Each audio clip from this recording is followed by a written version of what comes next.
Hey yogis, welcome to my channel. My name is Kassandra, and today I am sharing with you the strengthening sequence I've been doing pretty religiously every day for the last few weeks to help strengthen my knee.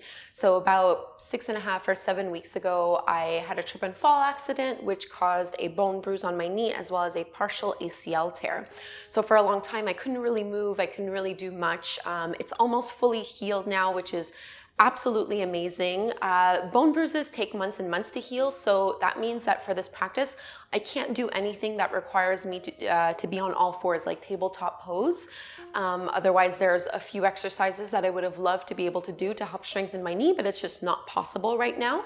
But I will share with you what I've been doing on a very regular basis. You absolutely do need a block for this, and this class is really focusing on strengthening the quads, the adductors, the hamstrings, and the glutes. So basically everything that helps support your knee and allows it to move and function in a very healthy way.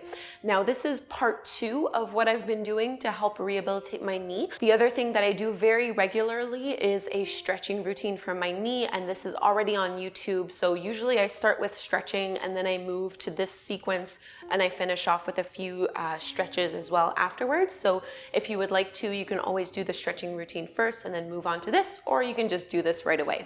So we're gonna start like I always start, which is lying down on my back, and I will ask that you use a block. So the block is wonderful because it's going to help train your inner thighs to turn on. So the adductors, which is really what we need for good knee health and knee support.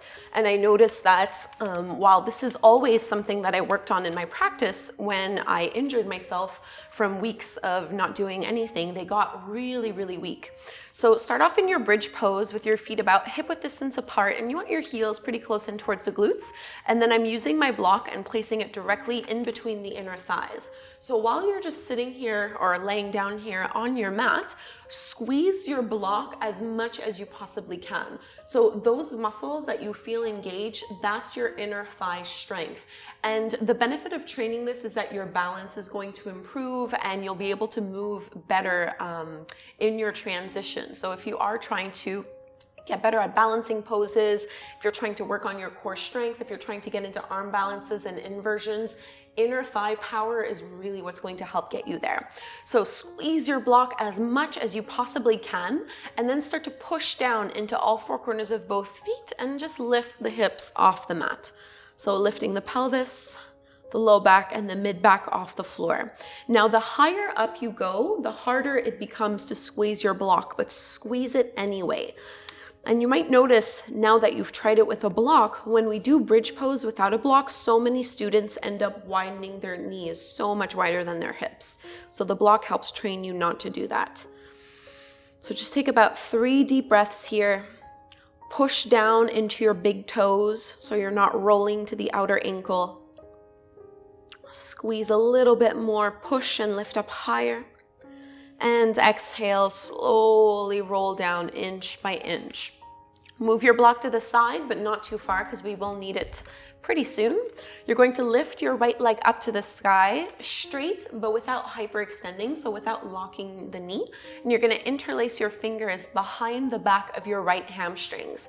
Instead of making this a passive stretch, I want you to push your thigh against your palms as much as you can and feel the arms resist against it.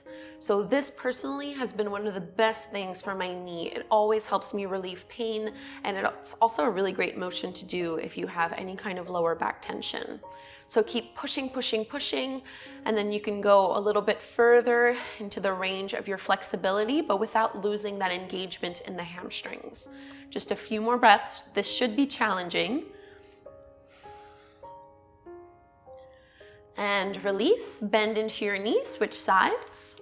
Left leg up, interlace behind the back of your left hamstrings. Now, my left knee is not injured, my left knee is fine, but I still like to do things on both sides, of course, and then start to push and resist. So when I start this off, I'm not going to my full range of motion. I gradually get into that. Try to keep your lower back neutral, if not a little flat to the ground. And you might be able to start going a little closer towards your chest with your leg. Keep pushing, pushing, pushing into your palms. and release. Okay, one last time. Re-extend your right leg up if possible. You're gonna bring your hands now behind the back of your calf muscles. And if that means you need to bend a little bit into your knee, that's perfectly fine. If this doesn't work, just come back into the back of the hamstrings. But it's kind of a different sensation when you go up a little higher. Same thing, push into the knuckles, push into your hands.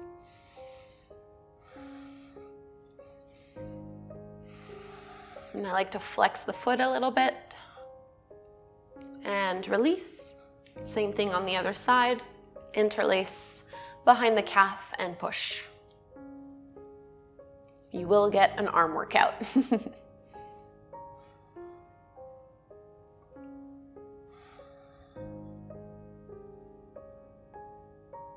And release. Okay, grab a hold of your block, place it in between your inner thighs once more. We're gonna do a functional bridge, which is actually from foundation training, so not really yoga, but it's absolutely amazing for adductors. So instead of having your heels really close in towards you, walk your feet out so much that it's almost going to feel as if your legs are straight. There's only like 6 inches between the floor and the back, between the floor and the back of my knees. So flex your feet, push your heels down into the mat, and see if you can squeeze your block and lift your hips off the ground. They're only going to lift up about 1 inch or so off the mat. This is an intense pose. You're gonna feel it in your legs pretty much right away. If you don't feel it, it's because your knees are too bent and you need to straighten them a little bit more. Squeeze your block, push down into your heels, and drag them back towards your shoulders. Holding for 5, 4, 3, 2, 1. Whew. And lower. Move your block off to the side. Let's come into our downward facing dog. Now, normally I would do some cat and cow before going into down dog, but like I mentioned before, I can't do anything that applies pressure to my knees. Move your block somewhere close to the top of the mat. We are going to use it pretty soon. And just create some space in your downward dog. So just stretching out the hamstrings, pushing into the heels, lengthening your arms, lengthening your chest and your spine.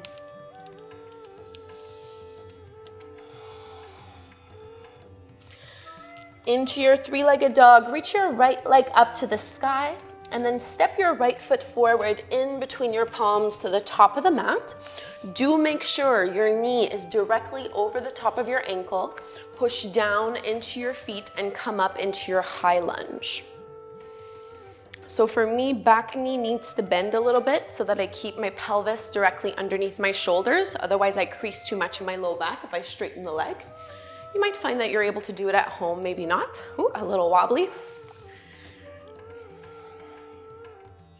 So important for knee health, I want my knee to be going in the same direction as my hip and my ankle.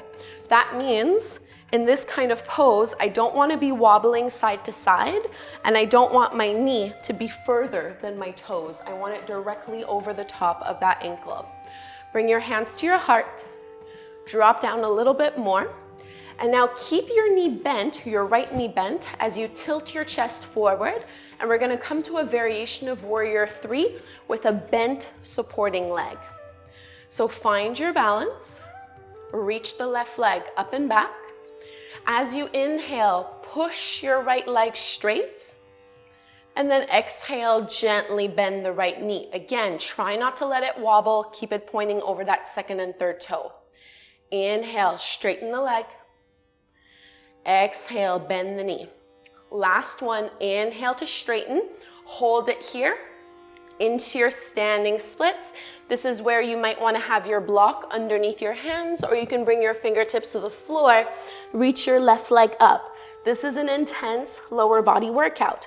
As you exhale, you're going to bend both knees as much as you can. See if you can bring your knees together to touch so you're in a little ball. And then inhale, open back up, standing splits, twice more. Exhale, squeeze, pull it in, keep your knee centered. Inhale, lift it up. Exhale, squeeze and contract. Inhale, lift it up. Bend both knees, bring your big toes together, heels slightly apart, come into your chair pose. Rock your weight back into your heels. Keep your tailbone reaching down, low belly hugging in. Hug into the midline as if you were still squeezing that block. Now lean more weight onto your right leg, and just like a little flamingo, see if you can pick up that left foot. Very carefully step it back to your high lunge and open to warrior two. So your back foot is roughly parallel to the shorter edge of your mat. My right knee is bending over and towards that second and third toe. Arms reach out. So especially with partial ACL tears like what I have, you want to make sure that we're not shearing the knee. So I don't want my knee to be going one way and my shin to be moving back. I'm always keeping them together. So as you inhale, working on strengthening, you're going to bring your arms in, straighten the leg, and then exhale back into your warrior two, stabilizing that knee so it's not dipping down or back.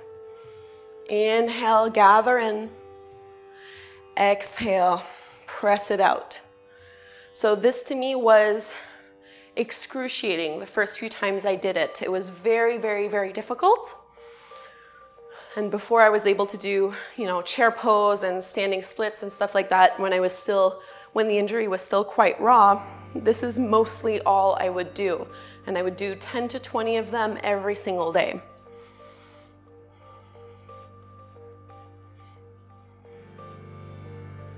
Last one here. And then straighten your right leg, not hyperextending, so do not lock your knee, and just move into a little triangle pose. Left arm up. Draw that left shoulder back, open up through the chest. Looking down at the floor, circle your left hand to the mat, step it back, downward facing dog. Beautiful, and then we'll go and repeat that sequence over on the other side. So do make sure you still have a block somewhere close by. Inhale, left leg up. Into your high lunge. Left foot forward, feet should be hip width distance apart. Remember, knee over the ankle. So perpendicular to the floor, arms reach up. So again, because it's my right knee that's injured, this is an intense pose for me for the back leg. And I do have to play with how much I'm bending that knee. The more I bend the knee, the deeper I feel a really big pull, a big stretching sensation. Whereas on the other side, I don't really feel anything when I do it. So breathe through the intensity of the pose. Keep the stability in that front leg and just bring your hands together at the front of your heart. Continue to bend into that front leg, tilt your chest forward. We're coming to a warrior three that keeps that supporting leg bent, for now at least. So it's almost like a one-legged squat. And then inhale, push up to warrior three. Exhale, bend. Inhale, press up. Exhale to bend. Inhale, press up, standing splits, with or without a block. And as you exhale, bend both knees, bring them together to touch. Make as small of a little ball as you can. Inhale, lift up and back. Exhale, squeeze and gather in. Inhale to lift. Exhale, draw it in, look at your knee, make sure it's not waving to the left or to the right. Inhale, open it up. Chair pose, big toes together, heels apart. Rock your weight back into your heels before lifting the upper body. Squeeze into the midline. Put a little bit more weight into your left leg, and like a flamingo, see if you can pick up the right toes and gently step that right foot back to your high lunge before coming into warrior two. Back foot roughly parallel to the shorter edge of your mat. Front heel to the middle of the arch, arms out. So I'm squeezing the glutes here to help press that left knee open. As you inhale, straighten the front leg, gather in. Exhale, warrior two. So about 10 or so of these. Go at your own pace. With your breath. The goal is not to rush in and out of these two poses, but it's to do it with so much control, you really feel that knee tracking directly over that second and third toe, not wobbling.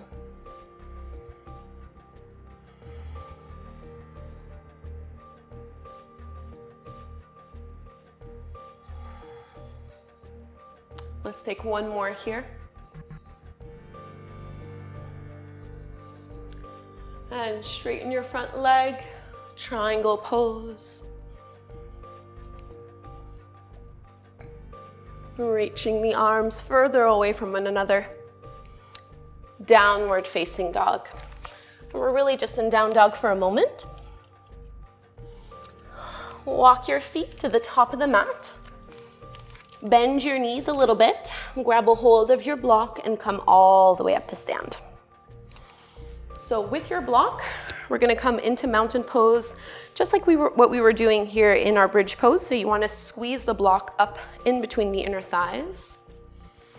And then hug into the midline. So really feel the adductors turn on and engage. Plant down firmly through all four corners of both feet. As you inhale, lengthen up a little higher. And on the exhale, continue to squeeze your block and just lower into a little chair pose. So we're gonna do this a few times, really gently.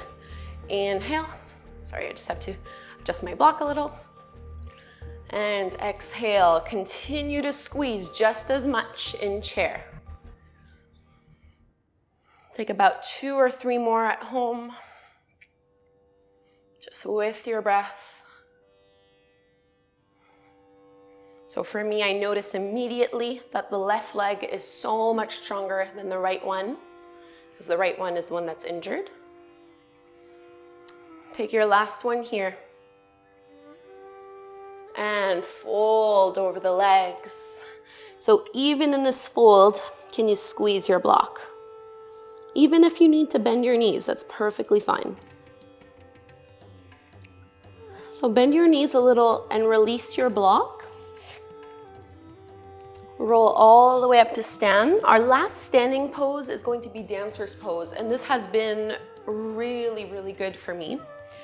So leaning onto your right leg, you can bend into your left knee and catch a hold of the inner edge of your left foot.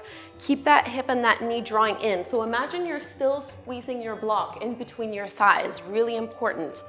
Reach your right arm forward.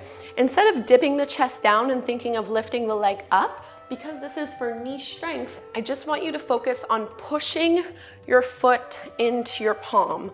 So this is where I lost most of my strength from the partial ACL tear. And if you're still in the beginning part of your injury, this probably won't be possible for you to do, which is fine. So notice how I'm not going super far in my dancer's pose. Flexibility would allow me to go a lot further, but I'm not working on flexibility, I'm working on strength.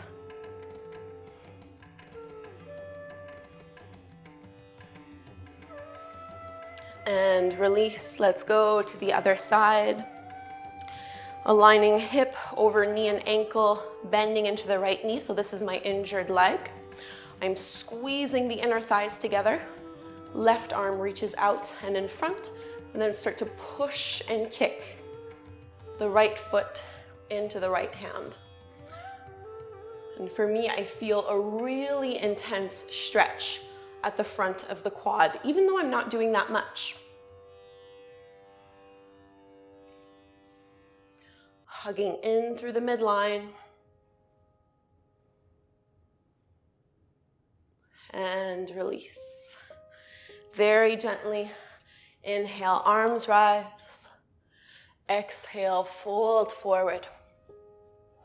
Halfway lift, flat back. Plant your palms, just step back into plank and lower all the way down to the floor. Okay, so the next pose I'm going to do is bow pose, which is very, very similar to dancers. It's the same emphasis. Depending on the severity of your injury, this probably won't work out for you. So you can try it out, but just, you know your body better, obviously, than I do. So do whatever feels good to you. If bow pose is not going to work, you're just gonna work on locust pose, which is fantastic. If you wanna do your bow pose, You're gonna bend into the knees and see if you can catch a hold of the feet just like dancers. Imagine you still had your block in between the inner upper thighs. Squeeze in and start to push the feet into the palms. This is another one of those poses that pretty much saved my knee, but it took at least 4 weeks before I was able to reach back and actually hold on to my foot. And it probably took another week after that before this pose started to feel really good. And now I do it every day. And let's release. And let's flip over onto our backs. Grab a hold of your block. Let's just take supported bridge. So lift your hips up, bring your block underneath your pelvis, and just let yourself settle here. Slowing down your breath and starting to unwind.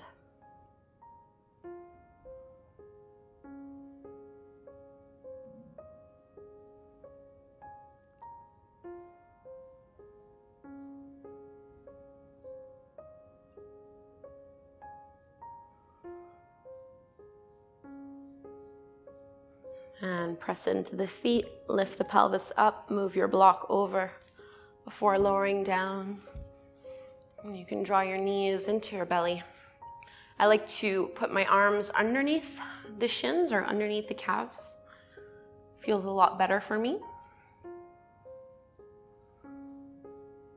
You can rock gently side to side.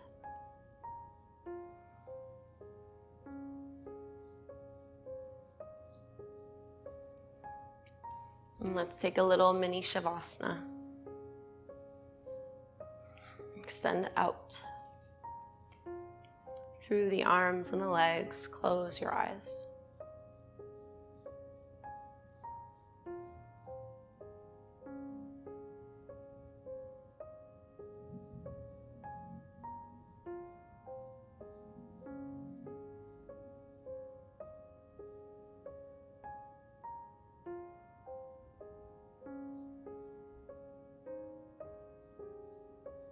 Notice how you feel now as opposed to when you first started this practice.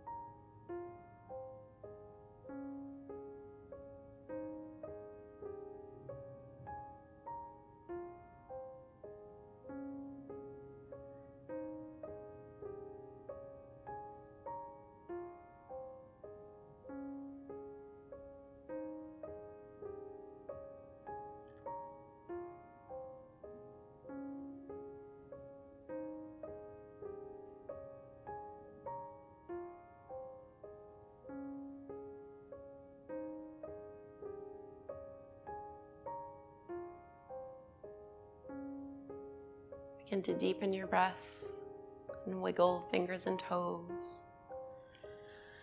You can reach your arms up overhead, take a big stretch. And we'll roll to one side. Come up to take a seat. Sitting up tall, maybe closing the eyes. Hands at the heart. Bowing forward. Namaste. Thank you so much, yogis, for doing this knee strengthening sequence with me. I hope that it gave you some ideas as to how you can strengthen your knee, mainly by strengthening the adductors, hamstrings, quads, and glutes.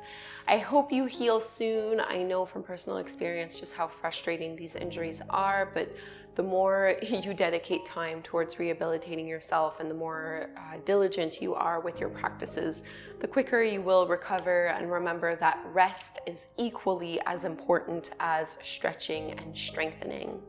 If you have any questions or would like to share your experience, please do leave me a comment down below and do subscribe to my channel. I put out new classes every single week. Thank you so much, yogis. Namaste.